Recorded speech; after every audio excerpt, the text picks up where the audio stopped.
Welcome back to Lenz's Comic Corner Classic New Classics. This is episode number 2283 and Doubleshot number 2277. Now, basically I have two Marvel trades here. The first one is the last Marvel Masterworks, and this is the definite. It's not basically stopped because right now I'm not basically. But this is the last one to collect this one because this character is done with this particular book. We have Marvel Masterworks Captain Marvel Volume 6. And this is the end because basically he is no longer around after this one. I'll get to the reason for that. This collects Captain Marvel issues 58 to 62, Marvel Spotlight 1 through 4. This is the second volume of the series, 1 through 4, and issue 8, Marvel Superheroes number 3, and Marvel Graphic number 1. The writing here is mostly done by Doug Moak. He does pretty much the last 5 issues of the Captain Marvel Volume 1, the first 3 issues of the Marvel Spotlight book. Issue 4 has 2 writers in the book. Yes, 2 writers, Archie Goodwin and Marv Wolfman.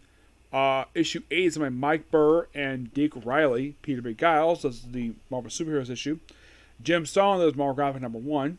The artwork, he also does the artwork for that one too. The artwork for most of these issues, the main issues, are basically by Pat Broderick, who does the remaining issues of the Captain Marvel first volume and Marvel Spotlight 1 through 3. 4 is done by Steve Ditko. 8 is Frank Miller, and Jerry Bingham does the artwork for Marvel Superheroes number 3. This book covers time period of the main Captain Marvel series for September 1978 to basically May 1979, but it does continue afterwards. Basically for Marvel Spotlight. Basically, it concludes in 1982, though we have Marvel Spotlight issue. Now, in the case of these issues, here's a fun fact about the Captain Marvel series. The first volume is the longest volume of the whole series. And here's something you might find quite strange. All the volumes that came out to Captain Marvel after this book, with the exception of the most recent volume that Kelly Thompson did, none of these volumes ever last as long as this volume did. The most it lasted for is 2-3 years at most before getting canceled. It's like Marvel just did not have success when it comes to this book. Now, if you're really curious though, what happens over the course of the final few issues of the series?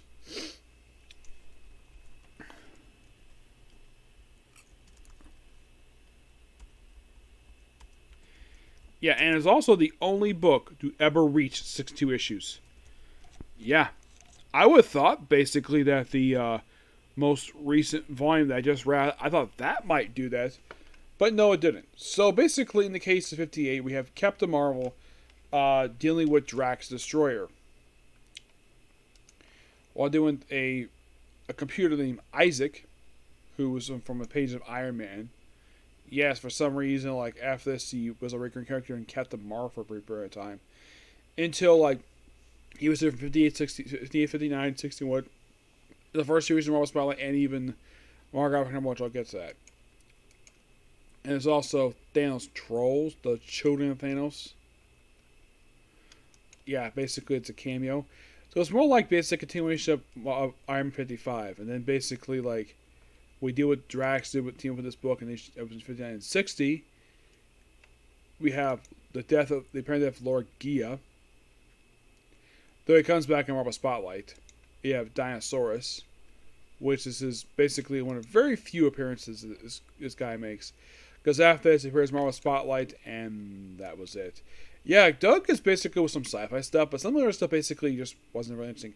I found this book quite interesting. I actually like this a lot better than his Fantastic Four and Thor. Issue 61 takes on a character named Chaos, who's only makes 4 appearances, because after this he's a Titan. Because after this he appears in the first 2 issues of Marvel Spotlight, and he even returned for Journey to Mission number 627. Yeah, an issue that featured Mephisto. Not sure why. We also have the death of a creature named Tartarus, the god of the abyss, who apparently is the creator. Oh, it was created by Isaac. Yeah, then basically we have the final issue where he takes on Stellarex. Yeah, in his last issue, which was a recurring character at that point. Then of course the story continues in the pages of Marvel Spotlight Volume 2.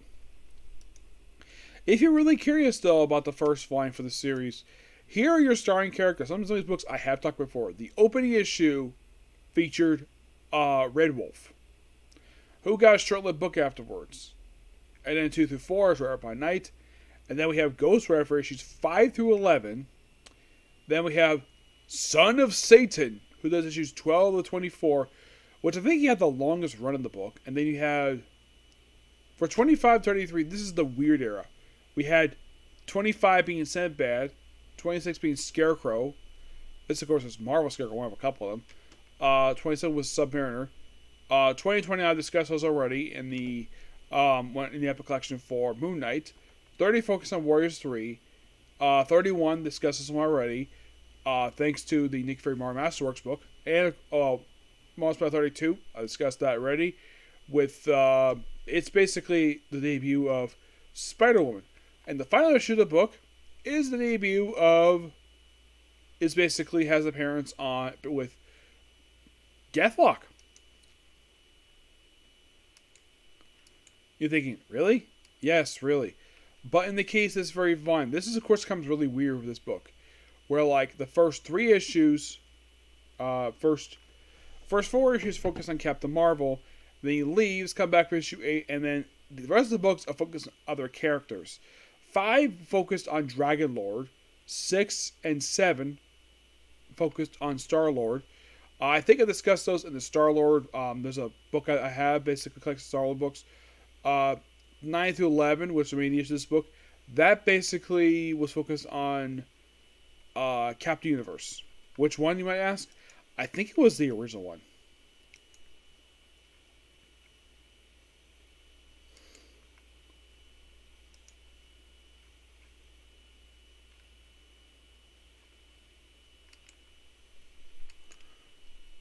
Or in many ways. Mostly put, you can kind of think of basically the Marvel Spotlight issues. It's like, my guess is probably what happened with the Captain Marvel book is that the book is probably canceled due to low sales, but they figured, okay, we had this stuff completed because at the end of the issue, it said the Saturn Storm. That was the end of issue 62. And I guess they figured, though, they didn't say it continued in Marvel Spotlight. It didn't say that at all. It just basically, that was the next issue. But my guess is that either the sales were not too good because the book was published to come out once every 2 months. So the sales weren't too good, so they want to continue it in the pages of Marvel Spotlight, which, like in the case of Captain Marvel, it basically came out once every 2 months. Yes, because here's your release dates for these books. Okay, 58 was released December 1978. 59, November, same year. 60 was released in January 1979. 61 was released in March 1979. 62, May. Marvel Spotlight number 1, volume number 1. That was released 2 months later, in May of the same year. July got the first issue of Marvel Spotlight. September got issue 2. November got issue 3. 4 was published in November. 8 was published in December. Now you're probably thinking, wait, that because all those issues in the feature, that's part of the feature one feature there. The Marvel Superheroes issue, I think this issue was basically a one of these unpublished issues for because that was the strange thing with Marvel Superheroes, is that mostly sometimes basically they would do this thing where they would publish stuff that was supposed to be published originally, but it was probably canceled due to low sales, so they put it in here.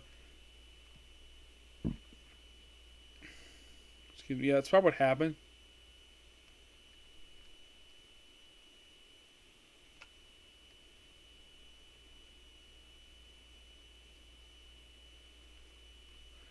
Though we do have death of a character in this book named Apilla.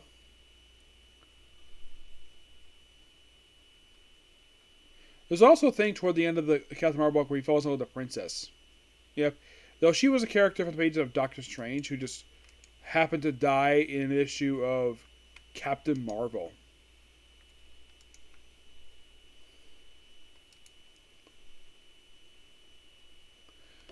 Yeah, Rick Jones had also a girlfriend in the book for Captain Marvel named Gertrude.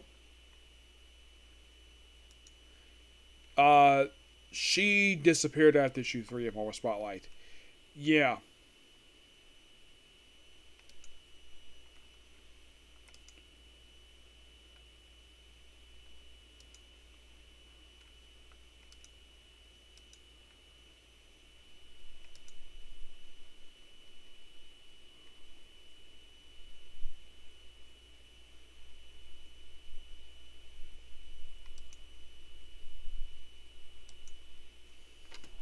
Yeah. So basically, there was also a woman named Alicia who was created by Isaac, and she became, well, someone who actually became the mother of Genville.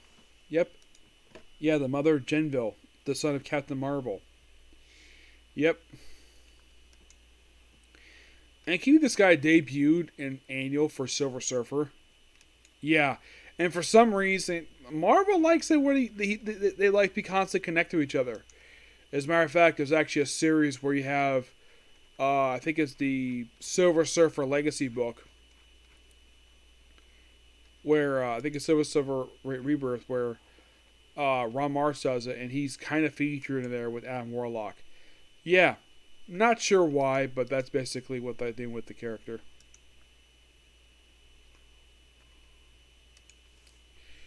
Yeah, but this book, I found it to be really good. I enjoyed the Marvel Spotlight issues. A lot of fun with this book.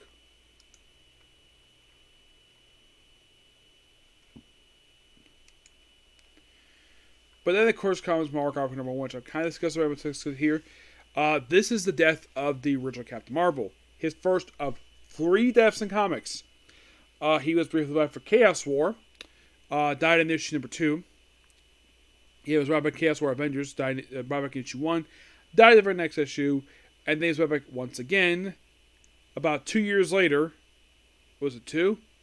Yeah, it was 2 years later. He was brought back again. This time he died once again in the pages of Secret Avengers, issue 28, where he reunited with Carol Danvers, and this would inspire her to take up the identity of Captain Marvel.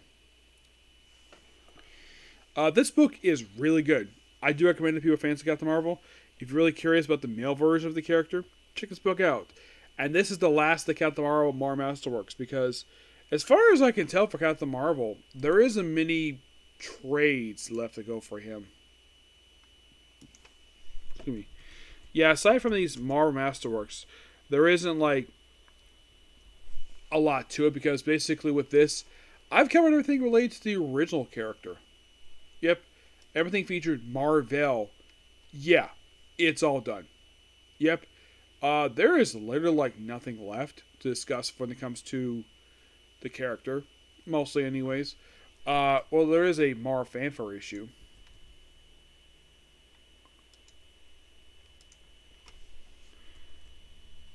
But for trades wise, I think I'm mostly it. Oh, it's feature. Yeah, that doesn't feature Captain Marvel. Just mostly just. But the main stories, they're done. Yep. But what about his son? Monogram Bow just have one trade for her, which I discussed that stuff already. So, Genville. He's had a few trade paperbacks. Mostly collecting his 4th and 5th volumes for the series. There was also, I think it was the 3rd volume for the book, if I'm mistaken.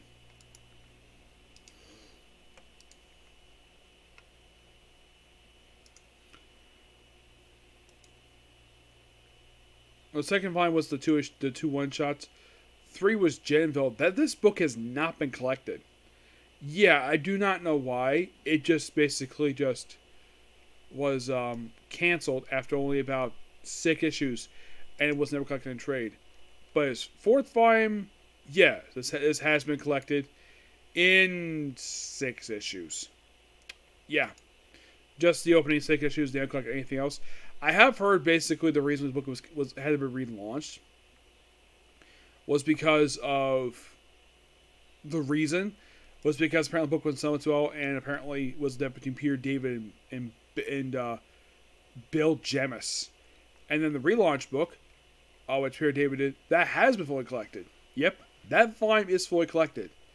So, Yeah, and there's also the Genville Captain Marvel, which I've discussed already. It's actually a really good book. But here, David, I kind of wish they would do more for Genville. Yep. And then, here's the thing: there was another Captain Marvel published in 2008. It was a scroll posed as the original Captain Marvel, but it was a tie-in for Secret Invasion. I'll discuss in the future. Don't worry about that. Then starting with Volume 7, basically it's Carol Danvers as Captain Marvel 7, which was a total number of 17 issues. Though it did give back its own triple digit numbering, thanks to, of course, being Carol Danvers' book. Volume 8 lasted for 15 issues. Volume 9 lasted for frickin' 10. Then you had Mighty Captain Marvel, which was only 9 issues. And then you have the Legacy numbering Volume 7, which lasted for about 5 issues. And then you had Volume 10, which was really good. A book I really enjoyed. I can't wait to get my hands on the last book, which, yeah. And then we have there's a mini-series doing Dark Tempest recently. And then, of course, there is the upcoming volume about Alyssa Wong, which, of course, is relaunched in the book. And now, Dark Tempest, this book in particular, I did ask the writer of the book.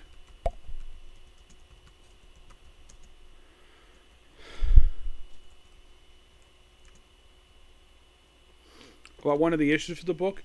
I think it was issue number 2, I think it was. They had a variant cover for the book that Rob Lim did, and I asked her, "Is this a homage to Captain Marvel's debut?" And she said, "Yes," because and he writes the book. Yep. But that's pretty much it for that one. Now moving on to the Mighty Thor. But first, before I talk about the main issues of the main series, we're going to discuss a couple of annuals. You're thinking, really? Yes, 2 annuals.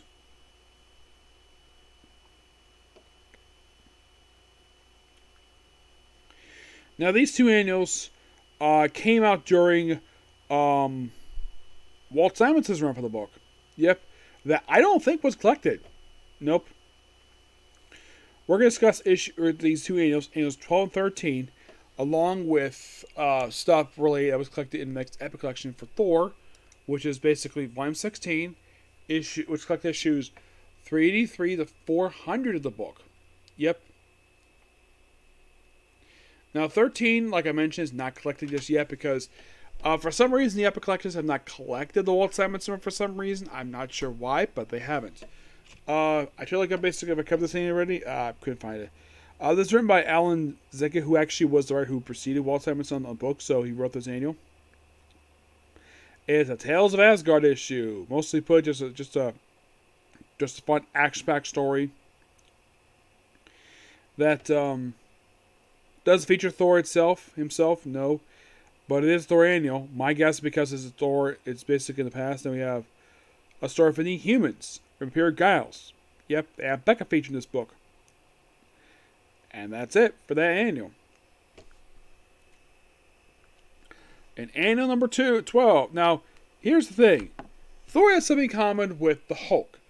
Where in the 80s, the first 6 years, we had annuals published. From like 1981 to about 1986.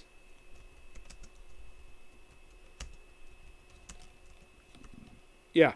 The 12th annual was released in August 1984. And then annual 13, which is discussed, this was released just a couple years later. 14 I'll discuss in the very next Epic Collection, so don't worry about that. That was only released like 4 years later.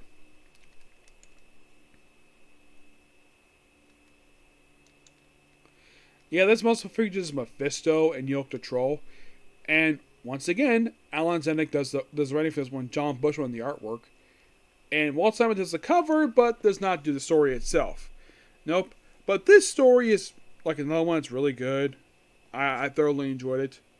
Just another really good Thor annual. Now, next up, we're talking about 383, the 400. Now, 383, here's a fun fact of this issue. This is the start of Tom DeFalco's run of the book. And with him, I want to discuss a previous epic collection for Thor. The first issue is a tie in the Secret Wars. Now, basically, Tom DeFalco had a tough task, basically just trying to live up to Walt Simonson. Walt Simonson produced an epic run that still to this day gets a lot of praise.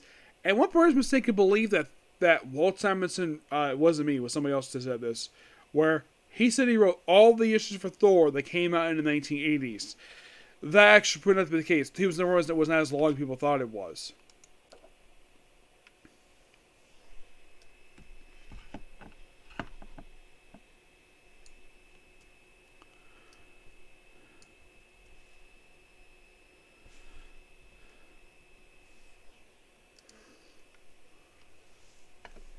Yeah, it's basically tying to the original Secret Wars, kind of. His book is focused on more than Enchantress for issue 383. 384, we have basically a one-shot character named Dergot Kor, who becomes a futuristic Thor. And he returns for Thor 400. Yep, this is a tale of the future. That's what 384 is. 385 is basically Thor versus the Hulk. Yep. And then we have 386, we have Thor versus Seth. We also first runs a character named Lear. Yeah. Who I believe appears in the cover of the book. He is, well, believe it or not, he made his first appearance in an issue of Conan the Barbarian. Yeah.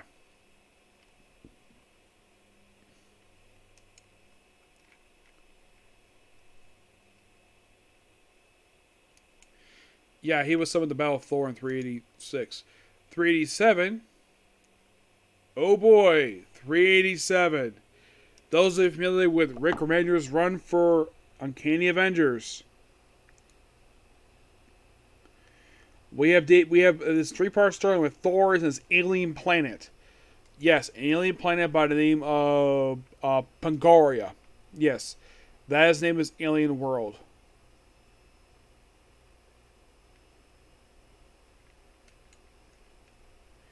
Or we had the first appearance of Elixir the Exterminator. And that's him. Yes, the very same robot who came to Earth in I think it was 2012, during the Apocalypse Twin storyline, and he actually what he is, he's an executioner. Yeah, and he got killed off in an issue of, he got killed off in Kenny Avengers, but he came back a little later. He came back in like X-Men, you know.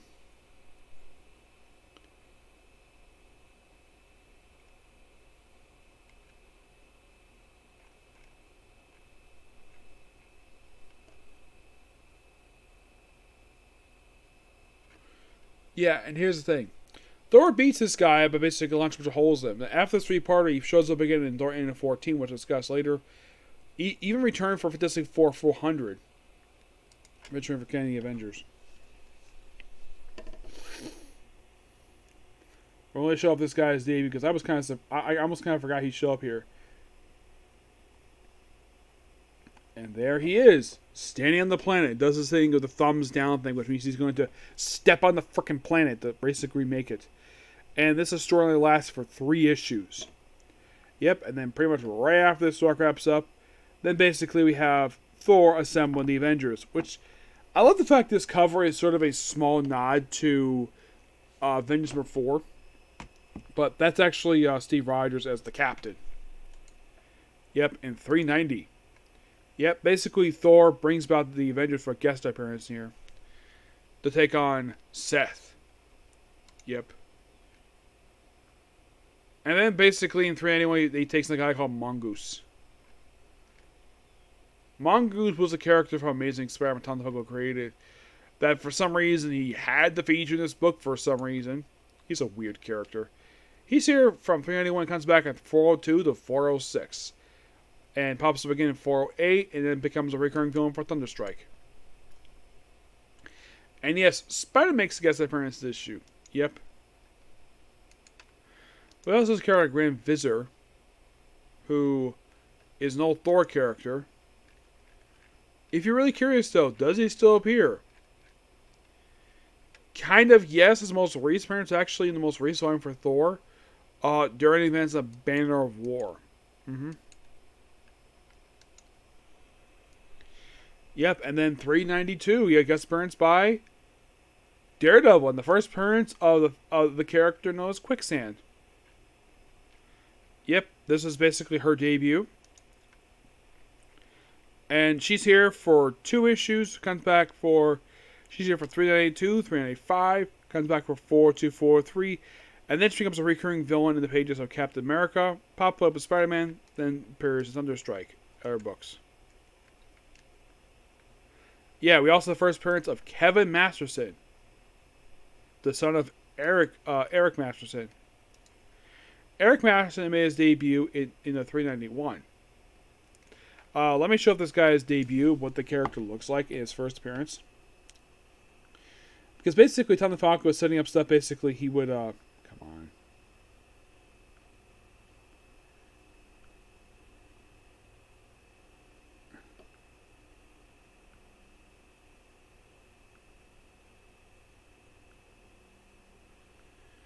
Okay, now for Eric Masterson's debut.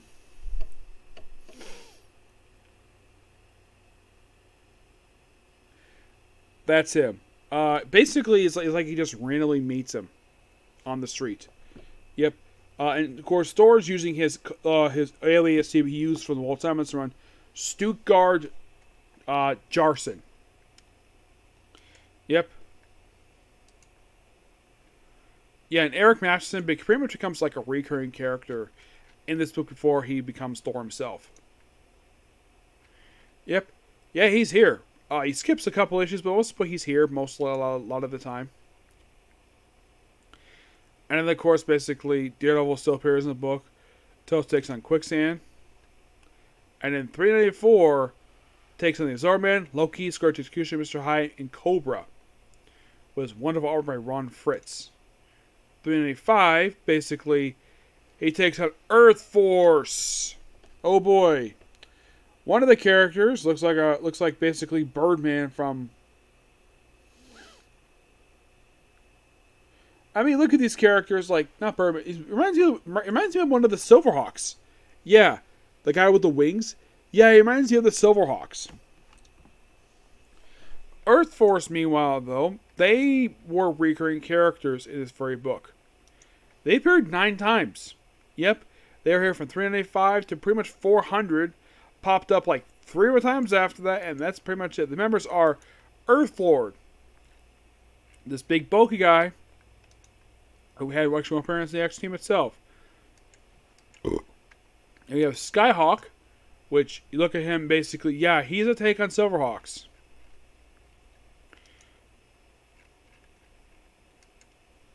That's what I think of. And it's also Wind Warrior, who is a woman. Very beautiful woman, mind you.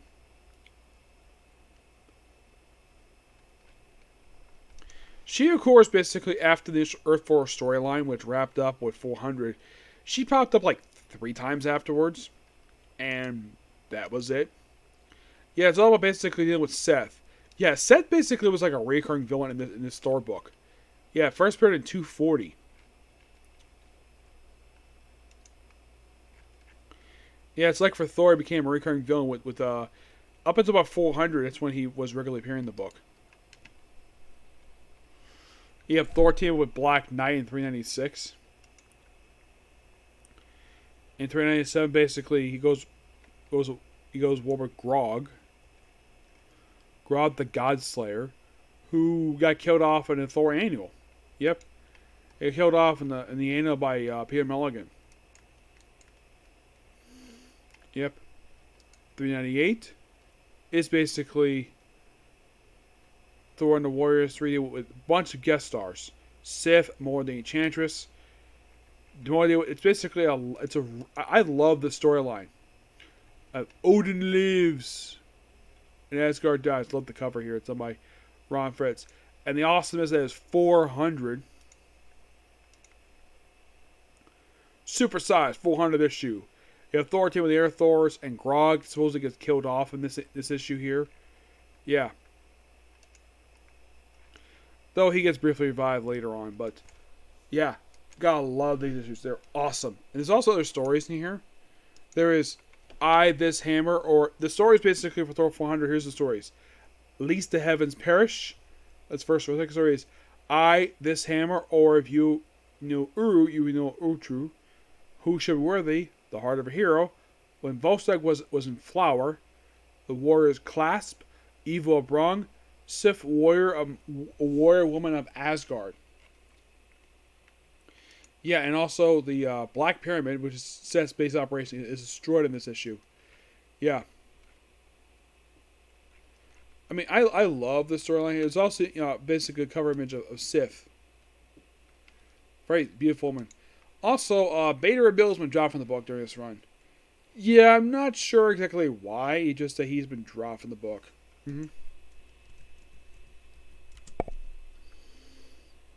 Yeah. Last thing comes, it seems like as soon as Thomas Falco took over the book, it's like he's been dropped from the book. Yeah, because like as soon as Walt Simonson left, he came back 400. Yep. Came back 400, and then he was gone for he actually left prior to Walt Simonson leaving. And he still appears this very day. Yep. And if you're really curious, though, what's his most recent appearance to date? It's actually, in a physical comic, it's actually Jane Foster, the Mighty Thor number 5. That was his most recent appearance to date.